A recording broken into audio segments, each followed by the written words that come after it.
একজন ডিভোর্সির যখন আরেকজনের হাতে নিজের জীবনটা সমর্পণ করছে, দুজনের ক্ষেত্রেই কতখানি সচেতন থাকতে হয়? মেয়েরা ঘরেই থাকবে, রান্না বান্না করবে, এটাই মেয়েদের কাজ, এটা নয়। বাট সবাই দেখানোর চেষ্টা করে যে we are very happy or I am very happy. ব্যক্তিগত জীবনে হানিফ আপনাকে দ্বিতীয় সুযোগ জীবনকে দিতে পছন্দ করে বা সেই মানুষটাকে দিতে পছন্দ করে? ইতিমধ্যে হ্যাট্রিক ক্রস করতে চলেছেন যিনি, তিনি হলেন সোনামণি। মানে হ্যাট্রিক ক্রস হয়ে গেছে, রাদার আমার বলাটাই ভুল হলো, হ্যাট্রিক ক্রস হয়ে গেছে, আরেকবার হবে, মানে 6 নম্বর বার বিয়ের পিড়িতে বসতে চলেছে সোনামণি।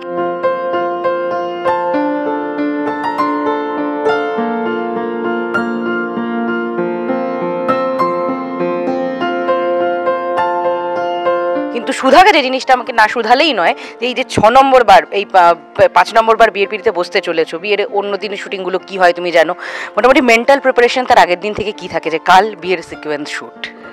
সেরকম আলাদা করে কিছু নিতে হয় না, কারণ আমাদের রেগুলার যে শুটিংটা হয় প্রত্যেক দিনই আমাদের একটা টেনশন থাকে যে কালকে কি হবে, কালকে কি হবে, বা কালকে ঠিকঠাকভাবে হবে কিনা আগের থেকে জানতে পারলে সেটা কি সিকোয়েন্স আছে, তো সেটা। আর স্পেশালি বিয়ের যদি তুমি পার্টিকুলারই বলো, সেরকম কোনো কিছু থাকে না। এইটুকু জানি যে হাতে সময় পাওয়া যাবে না শুটিং ছাড়া, এইটা আমাদের প্রিপারেশন থাকে। মানে গ্যাপে গ্যাপে খাওয়া দাওয়া ঠিকঠাক করে নিতে হবে, কোনো জল টল খেয়ে নিতে হবে, অন্য কোনো কাজ থাকলে টুকটুক টুকটুক করে গ্যাপে গ্যাপে করে নিতে হবে। এমনি ফাঁকা সময় পাওয়া যাবে না, কারণ বিয়ে মানেই একটা তামঝাম, অনেক ঘটনা ঘটে, সবসময় সবাইকে ইনভলভ থাকতে হয়, তো স্বাভাবিকভাবে আমাকেও থাকতে হয়।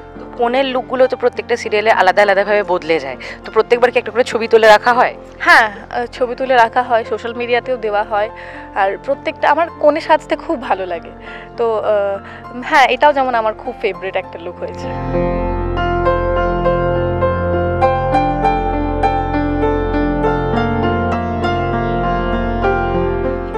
গল্পটা ইতিমধ্যে দর্শকদের খুব ফেভারিট হয়ে গেছে, কারণটা এমন একটা বিষয়বস্তু নিয়ে। সে জায়গা থেকে দাঁড়িয়ে তুমি কিরকম প্রতিক্রিয়া পেয়েছো তোমার কাছের মানুষদের থেকে? খুব ভালো, কারণ গল্পটা এত স্ট্রং। একটা ডিভোর্সি মেয়ের সমাজে তার বাঁচার লড়াই, সে দ্বিতীয়বার জীবনটা শুরু করছে, তার লড়াইটা, সেটা যেভাবে উপস্থাপন করা হচ্ছে, তো দর্শকের খুব ভালো লাগছে। আর সেটা আমি দর্শকের রিয়াকশন দেখেই বুঝতে পারছি। আগামী দিনে আরও আরও আরও অনেক ভালো ভালো গল্প মানে আমাদের আছে, সেইগুলো অনেক ঘটনা ঘটবে, সেইগুলো জানতে গেলে তো অবশ্যই স্টার জলসার পর্দায় রাত 9টায় চোখ রাখতেই হবে। 2024-এ দাঁড়িয়েও এরকম একখানা গল্প, শুভবিবাহ, যেখানে একটা ডিভোর্সি মেয়ের লড়াই।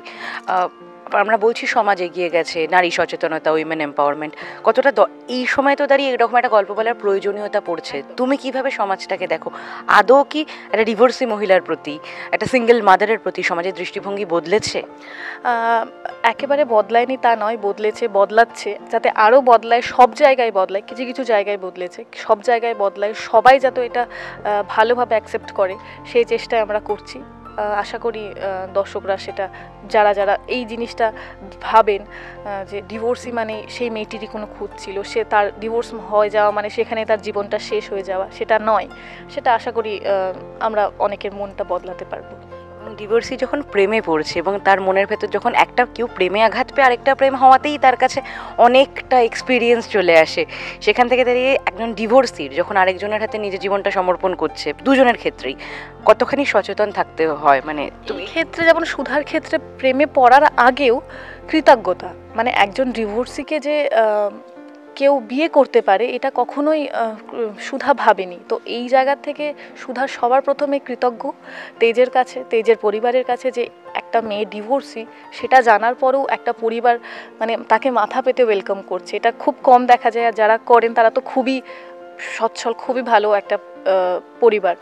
তো সেটা সুধার কাছে সেই কৃতজ্ঞতা বোধটা সবার আগে, তারপরে তো অবশ্যই তেজকে অল্প অল্প একটু ভালো লেগেছে বলেই সে হ্যাঁও করেছে। তো তেজের জীবনে এই তেজস্বিনী নারী তো আসছে, তো কি কি মোটামুটি ঘটতে চলেছে বলে মনে হয়? মানে যদি সুধার ক্যারেক্টারটা হয়ে তুমি ভাবো, তাহলে সুধা এরপরে এই বাড়িতে গিয়ে কি কি পরিবর্তন আনতে পারে? সুধার যেহেতু একটু খোলামালা মন, সুধা নিজের পায়ে দাঁড়াতে চায়, নিজে কিছু করতে চায়, তো এই ক্ষেত্রে মানে দর্শকরাও দেখেছেন যে তেজদের বাড়িতে এই জিনিসটা চলে না, মানে বাড়ির বউরা বাড়িতেই থাকবে, বাড়ির সব কাজকর্ম করবে, আর ঘোমটা দিয়ে থাকবে, পুজো আর্চা করবে, এটা তো সুধার মধ্যে এই গুণটাও রয়েছে, প্লাস বাইরে নিজের পায়ে নিজে দাঁড়ানো। তো এইটা যেমন আমার মনে হয় এটা নিয়ে একটু ভবিষ্যতে হয়তো কিছু একটা হতে পারে। তা সেটা আমিও এখন জানি না, দর্শকরাও কিছু জানে না, জানতে গেলে তোই রাত 9টায়। আর একদম একটা গুরুত্বপূর্ণ প্রশ্ন করবো এখান থেকে দাঁড়িয়ে, সেটা হলো গিয়ে এখন যেহেতু সোশ্যাল মিডিয়ার দৌলতে আমরা বধূ নির্যাতন এরকম ডোমেস্টিক ভায়োলেন্সের জিনিসগুলো অনেক বেশি আমরা সামনে আসছে দেখতে পাচ্ছি, সেই জায়গা থেকে দাঁড়িয়ে এই যে ইন্ডিপেন্ডেন্ট হওয়া একটা মেয়ের জন্য, মানে প্রাথমিক স্তর থেকে ছোটোবেলা থেকে গ্রাসরুট লেভেল থেকে তোমাকে নিজে কিছু করতে হবে, এইটা তার মননে প্রবেশ করিয়ে দেওয়াটা কতখানি জরুরি হয়ে পড়ছে?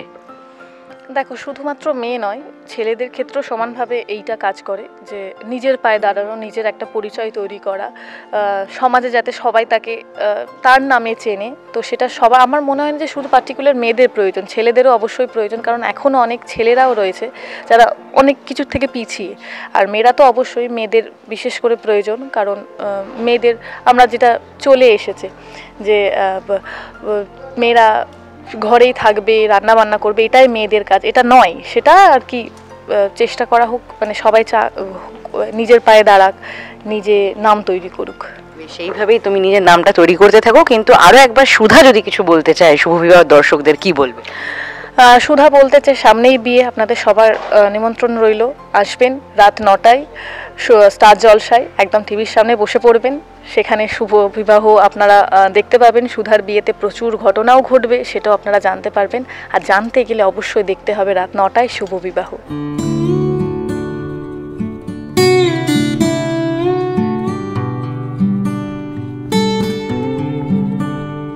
শুভ বিবাহ হতে চলেছে, কিন্তু তার আগে একজনের মুখ ভার, কারণ তিনি মিথ্যে সহ্য করতে পারেন না। এবং যেটুকুনি ডাবিং হচ্ছিল শুনছিলাম, কোনো একটা মিথ্যের সামনাসামনি তুমি আমাকে একটা জিনিস বলো হানিদা, যদি তুমি ব্যক্তিগত জীবনে যখন কোনো একটা মিথ্যে জানতে পারো, এরকম ছোটোখাটো মিথ্যে না, বড়সড় মিথ্যে, তাহলে তোমার প্রথম রিয়াকশনটা কি হয়? এতগুলো বছর কাজ করে, মানে ছোটবেলা থেকে যা অভিজ্ঞতা অর্জন করেছো সেই অনুযায়ী, তখন কি নিজের মনের মধ্যে সত্যিটাকে জেনে চুপ করে থাকো, নাকি তাকে সঙ্গে কনফ্রন্ট করো? এখন দেয় না না, পুরোপুরি কনফ্রন্ট করি। ইনফ্যাক্ট আমি জিজ্ঞেস করি, বেশ ভালোভাবেই জিজ্ঞেস করি যে কেন, মানে দরকার ছাড়া যদি কেউ মিথ্যে কথা বলে বা অকারণে বলে, বা এমন একটা মিথ্যে বললো যেটাতে আমার ক্ষতি হচ্ছে। মিথ্যে আমরা সবাই বলি, এমন নয় যে আমি মিথ্যে কথা বলি না, বাট সেটা যেন অন্য কাউকে হার্ম না করে, তো এটা করা উচিত না। তো আমি একদমই কনফ্রন্ট করি। আবার অনেক ধরনের মিথ্যে হয় যেগুলোর কোনো কারণ থাকে না, জাস্ট মানে এমনি বলে দিল, কিন্তু তাতে অন্য কারোর কি হলো সেটা হয়তো সেইভাবে ইম্প্যাক্ট হলো, বাজেভাবে ধরা পড়ে। এরকম ধরা পড়ার কোনো চোখের সামনে ঘটনা দেখেছো এবং তার মুখের এক্সপ্রেশন কি হয়? প্রায় দেখি। আমি আলাদাভাবে বলতে চাই না, কিন্তু প্রায় দেখি। দরকার নেই, যেগুলো তুমি তো নিজেই বললে, যেগুলো এমনি বলা দরকার নেই, তো বলার দরকারই বা কি আছে? দরকার নেই তো এইগুলো প্রায় দেখি, প্রচুর দেখি, তো আমি হাসি, আর কিছু করার নেই। সোশ্যাল মিডিয়ায় সুখী থাকার বিজ্ঞাপনের যুগে এই আমার হ্যাপিনেসের বিজ্ঞাপনটা তো সব জায়গায় চলে যাচ্ছে। সেরকম কোনো কিছু দেখেছে মানে পাক্কা শো অফ, যে মানে পুরো জীবনটা দেখাচ্ছে একদম দারুণ চকচকে ব্যাপারে মোড়া, কিন্তু সব বাস্তবটা তুমি যখন জানো। হ্যাঁ, প্রচুর, এটাও প্রচুর দেখেছি। এখন মানে সত্যি কথা বলতে গেলে সবাই তো হ্যাপি হয় না, সবার লাইফে কোনো না কোনো প্রবলেম থাকে, কেউ অনেক বড় প্রবলেম দিয়ে যাচ্ছে, বাট সবাই দেখানোর চেষ্টা করে যে we are very happy or I am very happy. সেটা তাদের যদি কাজে লাগে তো ভালো, বাট সবসময় দরকার হয় না। তোমার চরিত্রটার আরেকখানা ট্রেট শুনছিলাম তোমার থেকে, যে স্ট্রেট ফরওয়ার্ড খুব। তুমি নিজেও কি সেটা, নাকি অনেকটা বেশি সময়ের সঙ্গে অনেকটা বেশি নমনীয় হয়ে গেছো? এখনো খুব একটা নমনীয় হতে পারিনি, আমি যথেষ্ট স্ট্রেট ফরওয়ার্ড। আর আমি চাইও না নমনীয় হতে, আমি স্ট্রেট ফরওয়ার্ডই থাকতে চাই। এই গল্পে দেখা যাচ্ছে তোমার প্রেম থেকে এর আগের একখানা খারাপ লাগা আছে, একটা বিশ্বাসঘাতকতা আছে, তারপরে দাঁড়িয়ে তুমি আজকে আবার শুভবিবাহ বন্ধনে বা বিবাহ বন্ধনে আবদ্ধ হচ্ছ। ব্যক্তিগত জীবনে হানিফ আপনাকে দ্বিতীয় সুযোগ জীবনকে দিতে পছন্দ করে, বা সেই মানুষটাকে দিতে পছন্দ করে? সেই মানুষটাকে দিতে পছন্দ করে কিনা সেটা সিচুয়েশন বলবে, ওটা ডিপেন্ড করে। আর এর আগে আরেকটা কি বললে তুমি? বললাম জীবনকে কি আরেকবার সুযোগ দিতে হানিফ আপনার পছন্দ করে? অতি অবশ্যই। কেন, মানে জীবন কোনো কিছু শেষ হয়ে যাওয়া মানে জীবন শেষ হয়ে যাওয়া তো নয়, তো সেখান থেকেই আবার নতুনভাবে শুরু করার চেষ্টা করা উচিত প্রত্যেকের। তো অবভিয়াসলি জীবনকে তো সেকেন্ড চান্স দিতেই হবে। শুভবিবাহ এমন একখানা গল্প যেখানে একটি ডিভোর্সি মেয়ের যেমন গল্প দেখানো হচ্ছে, পাশাপাশি আরেকটি ছেলেরও জীবনে কোথাও একটা দাঁড়িয়ে প্রেম থেকেই বিশ্বাসঘাতকতা, মানে কোথাও এখানে জেন্ডার বায়াসনেস নেই। তো সেই জায়গা থেকে এরকম একটা গল্প কতটা দরকার ছিল আজকের সমাজে? দরকার তো আছেই, কারণ সমাজে যদিও এখন অনেকটা চেঞ্জ হয়েছে, বাট সমাজে একটা ইয়ে আছে না যে ডিভোর্সি মেয়ে বা ডিভোর্সি ছেলেদের একটু কম সহ্য করতে হয়, কিন্তু ডিভোর্সি মেয়ে বলে আবার বিয়ে হবে, অনেক প্রশ্ন ওঠে, সমাজ বলে না এটা ভালো হবে না, নিশ্চয়ই মেয়েটার দোষ ছিল। এগুলো দরকার নেই, মানে কেউ তো জানে না অ্যাকচুয়ালি কী হয়েছে। যদি মেয়ের দোষ থাকে তাহলে ঠিক আছে, আদারওয়াইজ না জেনেই অনেকে দোষ চাপিয়ে দেয়, তো সেটা চেঞ্জ হওয়া দরকার। আর শুভ বিবাহর গল্পটা এমন, আমার মনে হয় এই সিরিয়ালটা যারা দেখবেন তারা যেই মেয়েরা যারা ডিভোর্সি আছেন তারা অনেকটা বল পাবেন। ইনফ্যাক্ট সমাজের লোক যারা অন্যভাবে দেখে এই ডিভোর্স জিনিসটাকে, তাদেরও একটু মত পাল্টাবে, তাদেরও দৃষ্টিভঙ্গি একটু পাল্টাবে আমার মনে হয়। বেশ, তো মানে বিভিন্ন ধারাবাহিকের সঙ্গে সঙ্গে তোমার চরিত্রগুলোকেও আমরা পাল্টে যেতে দেখেছি, তো প্রত্যেকটা চরিত্রের তো কিছু টেক আওয়ে থাকে সেই অভিনেতার, এই চরিত্রটা থেকে তোমার টেক আওয়ে কি?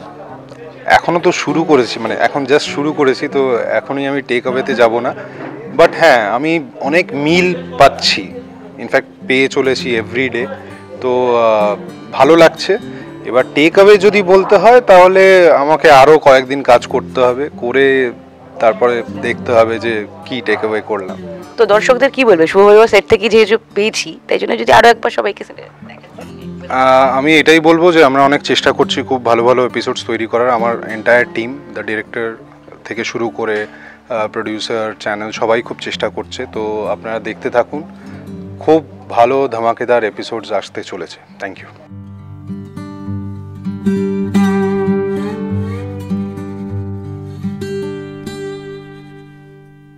টলিউডের latest update, gossip and entertainment পেতে সাবস্ক্রাইব করুন শুধুমাত্র সিটি সিনেমা, আর ফলো করুন সিটি সিনেমার Instagram, Facebook, Twitter and ShareChat page.